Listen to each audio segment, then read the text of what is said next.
mood, these top 10 foods that I'm encouraging you to research and to incorporate into your diet. Ask your doctor, again, do more research. I'm not a nutritionist, I'm not a doctor, I'm just a guy who reads a bit, experiments with his body, and tries new things to make himself feel better. That's all I do. That's it. Now, this channel is all about attacking depression and anxiety from every possible angle, seeing what works, seeing what doesn't, throw away the fluff, and keep all the good stuff. That's what this channel is all about. I'm not saying you're going to eat these 10 foods and feel better right away, and that's put all your eggs in one basket, I'm just going to work on my diet, then that's it. No. It's not the way I've experienced depression, anxiety, and managing symptoms. It's more attacking from every angle. I'm going to try these different foods, maybe a few, maybe 1, 2, see how I feel. But alongside that, I'm going to do some therapy. And then how about some medication? And then how about some exercise and then meditation on the side?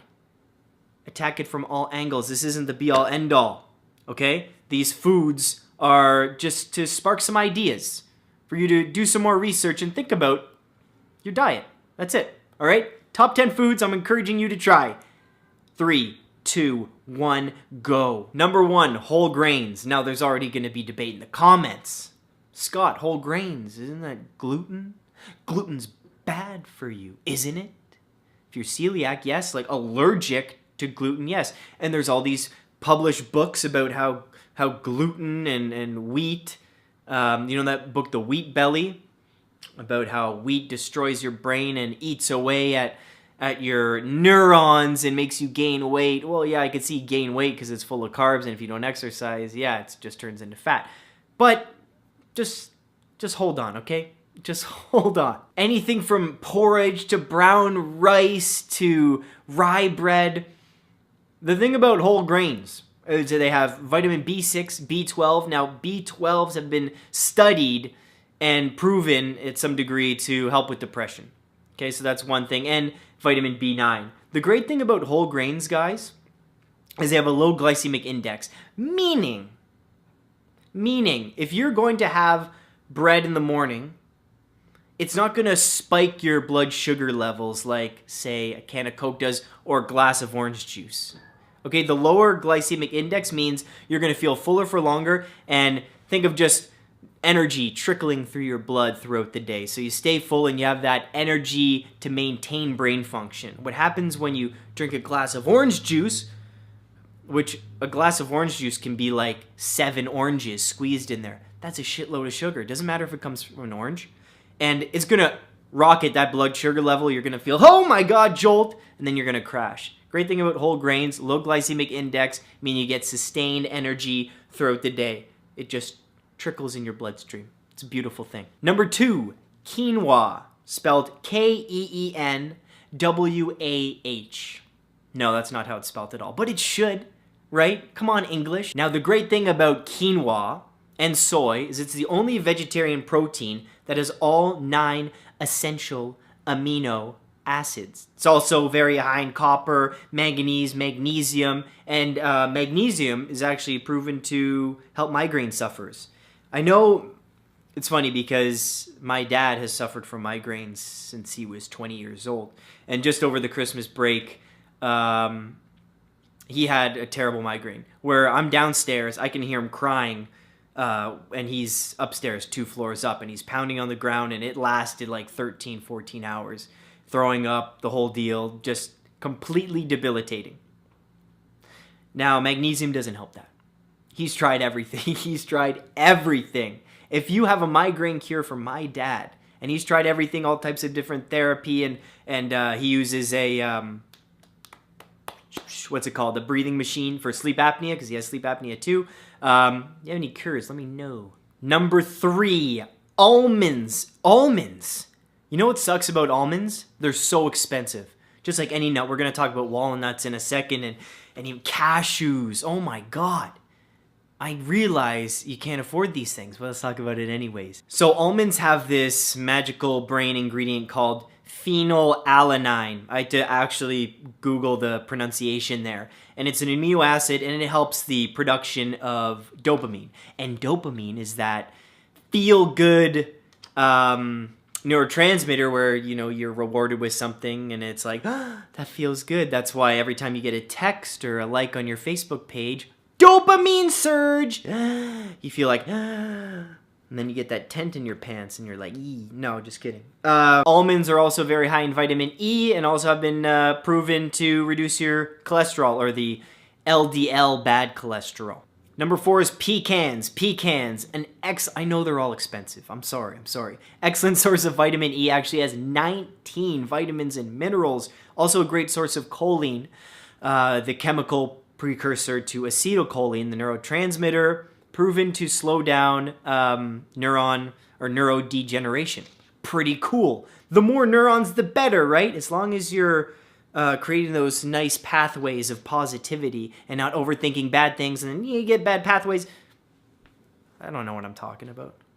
Number 5. Didn't see this one coming. Pumpkin seeds. Pumpkin seeds.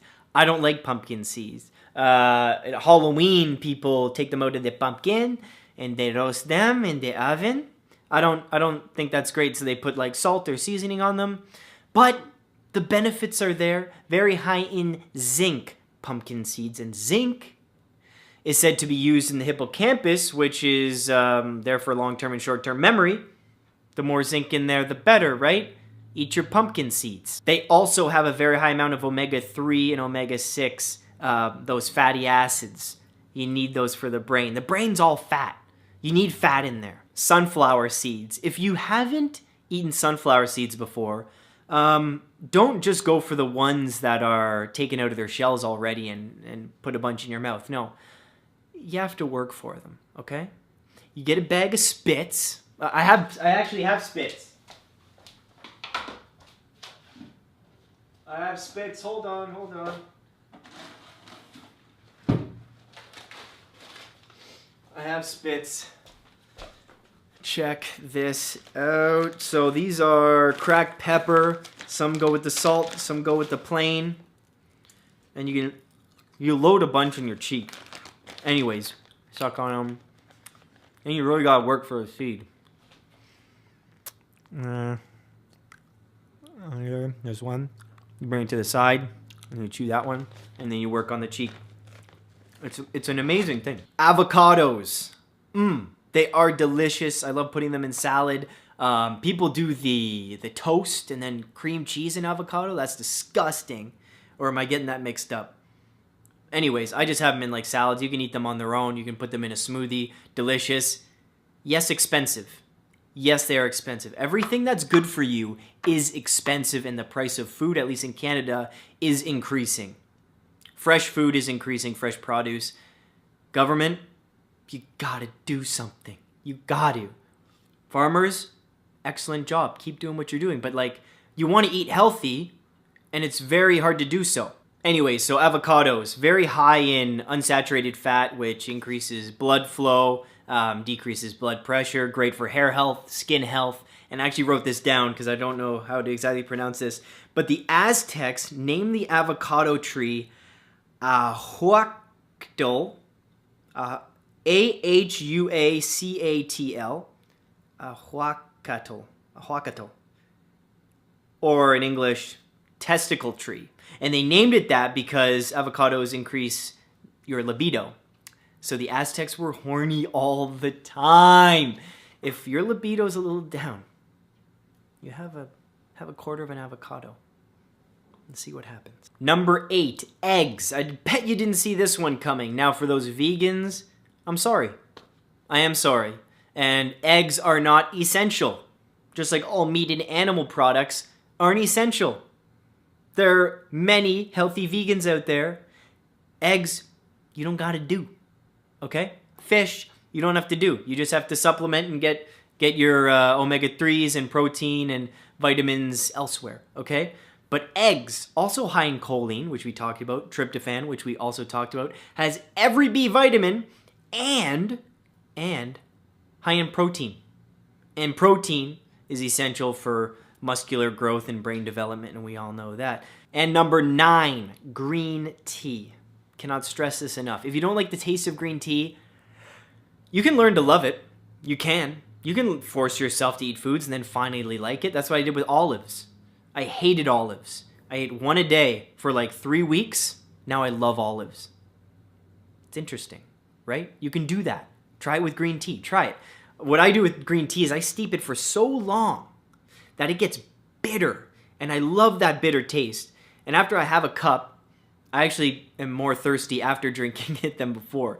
But I love green tea. The cool thing about green tea, it has antioxidants called polyphenols, which actually regulate your glucose levels and increase dopamine. And we talked about dopamine, how that's that reward neurotransmitter. Get a text, well, this time, have a sip of green tea. Feel good. Feel real good. All right? Try green tea. If you don't like the taste at first, try putting in a bit of honey. Put a bit of honey in there and see how you like it. Number 10, last but not least, dark chocolate. Can you believe it? Can you believe it? Now, just let me read this here that I printed off. Again, doing a bit of research. I'm doing research for all of you. Thank you for supporting the channel. Thank you. The cocoa bean was revered by the Mayans and Aztecs as its scientific name, Theobroma cocoa. Means food of the gods. That's amazing. Very cool. Now, this is interesting. There's magnesium, a lot of magnesium in dark chocolate. 50% of people in industrialized countries, meaning US and Canada, are magnesium deficient. I don't know about that. Obviously depends on your diet, but 50% of people magnesium deficient? That's a little hard to believe. That was really the only good thing about the dark chocolate, other than it has those antioxidants as well and can also lower blood pressure. With dark chocolate, I don't like milk chocolate anymore. It feels too waxy and sugary. I like the high cocoa, like 78, 80%. Those were the 10 foods that I would recommend trying. Now, again, I'm not a nutritionist, doctor. I don't know a lot about this stuff. Maybe you have suggestions and research you want to share with me. Please comment below and share some different foods that may have helped you. Maybe different supplements. I know we're talking about omega-3s and B vitamins and choline as a vitamin as well you can take. Please let me know. Please please share.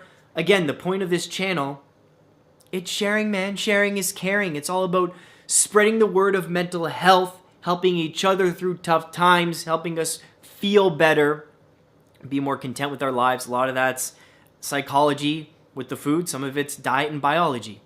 That's what it comes down to. Brain chemistry, things like that. So let's be nice to each other in the comments. Have an awesome day. Don't forget to subscribe. Take care.